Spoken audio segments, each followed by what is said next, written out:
Troisièmement, vous déléguez à des plateformes privées dont le pouvoir économique est comparable au PIB d'un État le rôle du contrôle de la parole publique, rôle attribué normalement au pouvoir judiciaire. Or, le judiciaire et les entreprises privées ne défendent pas des intérêts similaires. Les unes visent l'application de la loi générale, les autres la maximation de leurs profits. C'est donc demain des plateformes qui devront décider de ce qui est manifestement illicite sur des sujets qui sont déjà délicats à trancher pour des juridictions, et cela en moins de 24 heures. C'est un pouvoir considérable que vous privatisez.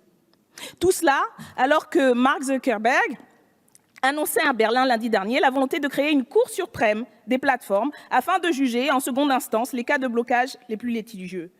Vous comptez déléguer aux géants du numérique, aux GAFA, qui, du fait de leur pouvoir économique et de leur emprise sur nos informations et nos données personnelles, ressemblent de plus en plus à des États, le rôle de juridiction en matière de liberté d'expression sur Internet. Ce n'est de nouveau que votre logique libérale sous couvert de lutte contre les propos discriminants. Enfin, peut-être l'ignorez-vous, les personnes modérant les contenus sur Facebook, par exemple, sont déjà dans des situations graves de maltraitance au travail. Elles sont soumises à longueur de journée à des vidéos violentes, à des propos discriminants et souffrent toutes à moyen terme de syndrome post-traumatique. Elles sont employées en sous-traitance et largement sous-payées, notamment en comparaison des salaires versés aux employés des GAFA. Rien dans votre texte ne prend en compte cette réalité. Votre proposition de loi s'appliquera donc sur le dos des personnes précaires, sans régler la question des discriminations sur Internet. Ce texte incite à surbloquer les contenus sans garantie substantielle contre cela. Le risque d'une dynamique de censure est donc élevé. Il externalise notamment aux GAFA le pouvoir de juger en première instance des limites de la liberté d'expression sur de très larges sujets. Or, il est possible de protéger les victimes tout en garantissant la liberté d'expression. Mais cela aurait exigé de limiter le pouvoir des GAFA, non de l'étendre comme vous le faites. Nous proposions de favoriser l'idée des espaces choisis sur Internet, qui permettent à la fois de protéger les personnes et la liberté d'expression en ligne. Cela est techniquement possible en mettant en place l'interopérabilité, qui permettrait aux personnes de choisir les réseaux sociaux selon les modalités de modération qui leur conviennent, sans perdre pour autant leur contact. Cela améliorerait la modération des contenus puisque les réseaux seraient plus petits et rendrait également possible de cibler les cas où une intervention est réellement nécessaire. Cet amendement a été jugé irrecevable, car sans lien direct ou indirect avec le texte. Vous avez ainsi reconnu implicitement que votre texte n'a pas pour but de protéger les victimes d'attaques de la violence qu'elles subissent sur Internet. En réalité, cette loi risque d'être une nouvelle dispersion. Le secrétaire d'État au numérique, Cédric O, l'a reconnu lors de son audition en commission. Il y a un déficit de formation des forces de police sur ces questions, déficit qui entame l'effectivité de la réponse pénale lorsqu'elle est nécessaire. Il y a aussi un problème de réponse judiciaire lorsque les propos haineux font courir un risque physique aux personnes visées parce qu'elles exposent des données sensibles ou parce qu'elles banalisent l'attaque dont elles pourraient être victimes.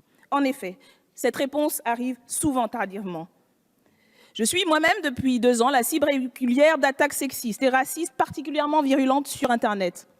Je m'épargnerai le déplaisir de vous égrener, comme j'ai pu le faire il y a 1 an dans un reportage télévisé, sans que cela interpelle grand monde dans cette assemblée, la liste non exhaustive du type de messages que je reçois parfois quasi quotidiennement. Je sais que d'autres collègues, notamment Madame la rapporteure et d'autres membres de cette assemblée qui ont la particularité d'avoir une couleur de peau ou une appartenance réelle ou supposée différente, sont aussi régulièrement victimes de ce type de contenu. À cette violence et à cette indignité qui touche également les personnes en charge de la modération. Et je voudrais remercier particulièrement Christophe, mon inébranlable bouclier numérique. À cela, j'ai décidé de répondre et de ne rien laisser passer, comme vous le disiez, Madame la rapporteure, sur les réseaux. J'ai donc porté plainte contre les propos racistes d'un site Internet particulièrement infect. L'article a été posté le 11 juin 2018. Le signalement à mon avocat fait le même jour. Le constat par un huissier 3 jours plus tard et la plainte déposée le 4 septembre. Depuis le 6 novembre, l'instruction est en cours. Cela fait donc 9 mois. Les frais d'avocat pour ce type de dossier s'élèvent entre 1 500 et 5 000 euros. C'est un coût particulièrement élevé pour la plupart des personnes qui sont victimes. Le temps de la procédure est très long. La justice a souvent du mal à retrouver les personnes concernées. Cela n'a rien à voir, par ailleurs, avec le prétendu fantasmo anonymat d'Internet, car dans la majorité des cas, l'adresse IP suffit à l'identification. Le problème réside dans le manque de moyens humains et numériques mis à disposition de la police et de la justice. Les changements procéduraux induits par l'intégration des infractions dans cette proposition de loi qui sera intégrée dans le code pénal n'auraient vraisemblablement aucun impact positif sur ces difficultés. Au contraire, nombre d'avocats et avocates, par exemple, estiment que la procédure prévue par la loi de 1881 garantit les droits de la défense et la liberté d'expression. Pour terminer, l'impact psychologique pour les personnes harcelées, victimes par exemple de raids organisés, n'est pas du tout pensé. Or, encore une fois, c'est une loi qui devrait s'attacher à la protection des victimes avant tout. Notre amendement sur l'interopérabilité, encore une fois, que plusieurs d'autres députés, d'autres groupes ont également déposé, visait justement à permettre des espaces protégés de ce type. En multipliant les cas où la justice devra se prononcer, vous affaiblissez encore plus la justice et la police. Or, la question des discriminations sur Internet ne se limite pas à leur expression violente.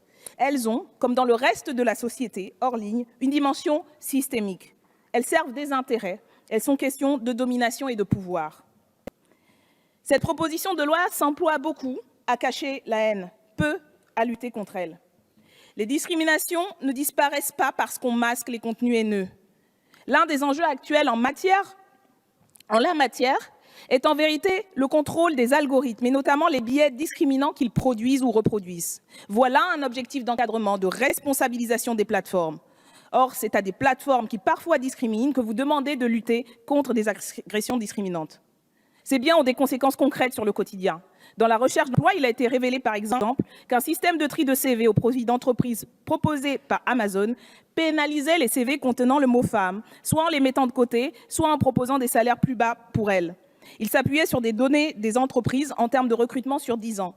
De même pour LinkedIn, Indeed et Monster, qui proposeraient plus d'annonces, notamment dans les métiers de l'ingénierie et des mathématiques, aux hommes qu'aux femmes. À cela s'ajoutent les associations négatives liées au lieu de la domiciliation, qui peuvent croiser d'autres discriminations liées au racisme, au validisme. Ces biais algorithmiques peuvent également créer des difficultés lorsqu'une personne souhaite contracter un prêt, louer ou acheter un logement, et que les entreprises utilisent un système de traitement automatisé de données afin de classifier et hiérarchiser les demandes. Les discriminations sur Internet et la haine qui les produit ou en découle sont donc également produits par les algorithmes de grandes plateformes de mise en réseau ou de recherche et impactent la vie quotidienne des gens qui en sont victimes. Les biais algorithmiques renforcent et perpétuent les discriminations systémiques de la société et sont d'autant plus problématiques qu'ils ont un impact massif. Google, LinkedIn, Amazon font partie du quotidien de la majorité des gens. Nous avons proposé un amendement visant à les réguler. Cet amendement prévoit que les plateformes visées par cette proposition communiquent une fois par an les garanties mises en place afin de prévenir et d'éradiquer les biais algorithmiques. Madame la rapporteure, vous nous avez répondu en commission que cela n'avait rien à voir avec la proposition de loi. Mais alors, de quoi cette proposition de loi traite-t-elle vraiment, si ce n'est de l'impact des discriminations dans leurs aspects verbaux les plus virulents dans nos vies? Admettez-vous donc qu'il s'agit en réalité d'une externalisation des pouvoirs des juges à des plateformes privées qui jugeront de la bienséance de nos propos? Vous aviez affirmé en commission également, Madame la rapporteure, qu'il y avait déjà des moyens de lutter contre ces biais en droit français. Pourtant, les exemples cités sont actuels. Aujourd'hui encore, rechercher lesbienne sur Google aboutit à des résultats exclusivement de sites pornographiques. Et il en est de même pour jeunes noirs ou pour jeunes asiatiques. Ces mesures ne sont donc pas efficaces. Le droit actuel n'impose aucune sorte de transparence des algorithmes en matière de lutte contre les discriminations. Or, c'est bien la puissance d'Internet que d'examiner, de trouver, de participer à améliorer les données mises à disposition afin de régler des problèmes. Permettre à toute personne de contrôler cet aspect fondamental du réseau permettrait également aux entreprises concernées de voir et de corriger leurs biais inconscients. Car non, nous ne savons pas toujours, lorsque ce que nous pensons, lorsque les associations que nous faisons, nos comportements sont sexistes, racistes, homophobes, validistes ou xénophobes. Vous affirmez vouloir lutter contre les propos discriminants violents sur Internet. Pour cela, vous externalisez le travail à des plateformes dont les biais discriminants ont été maintes fois démontrés. Quelle est la logique? Comment leur confier le contrôle des propos discriminants lorsqu'ils sont eux-mêmes coupables d'organiser des discriminations en ligne? Et la différence entre les insultes proférées par un individu et les GAFA, là encore, c'est le pouvoir. Madame la rapporteure, vous nous dites être obsédée par l'efficacité de cette loi. N'êtes-vous pas obsédée par le fait que des personnes ne soient plus discriminées par les plateformes Internet qu'elles utilisent dans leur recherche d'emploi, de logement, d'études, basées sur des critères raciaux, de genre, de classe ou de validisme? En réalité, avec cette proposition de loi, vous dites à celles et ceux qui discriminent de lutter contre les discriminations. Vous confiez aux loups les clés de la bergerie. Or, en matière de lutte contre les discriminations, comme pour tout autre sujet, nous n'avons pas besoin de plus de GAFA dans nos vies, mais de plus de relations non biaisées. Si un homme blanc veut me lyncher, c'est son problème. S'il a le pouvoir de me lyncher, c'est mon problème. Le racisme n'est pas une question d'attitude, c'est une question de pouvoir. Ces propos du militant états-unien Stokely Carmichael, Kwame Touré, membre du Black Panther Party, pourraient s'appliquer à toute forme d'oppression. La lutte contre les discriminations est une lutte d'émancipation, non de concentration des pouvoirs et de lissage de la parole par le capital. La lutte contre les discriminations est une lutte contre un système, ce système, celui dans lequel nous vivons, le système capitaliste, l'ordre politique, économique, social et culturel qui en est à la source, et non pas la liberté qui en est le plus grand soutien et le plus grand horizon.